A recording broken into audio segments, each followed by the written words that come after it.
നമസ്കാരം കേൾക്കണം എന്ന് പറഞ്ഞിട്ട് റിക്വസ്റ്റ് ആയിട്ട് കണക്ക് സുപ്രഭാതം അതന്നെ സുപ്രഭാതമാണ് അനീഷന്റെ മെയിൻ. അപ്പൊ നമ്മൾ ട്രിവാൻഡ്രക്കാരത് കേൾക്കാതെ പോയാലത് മോശമായി പോവില്ലേ?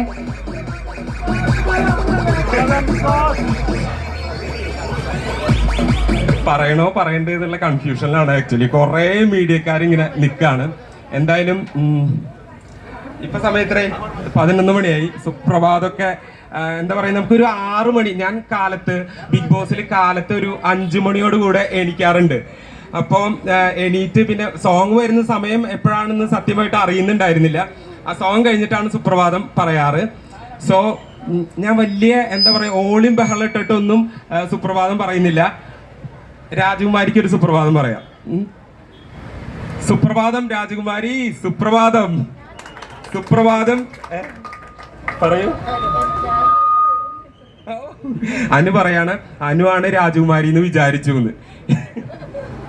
ഓ സമ്മതിച്ചു തന്നു, രാജകുമാരി തന്നെ. ഓക്കെ, അപ്പോ ഒരിക്കൽ കൂടെ പറയാം, സുപ്രഭാതം രാജകുമാരി, സുപ്രഭാതം. Thank you so much. Thank you so much.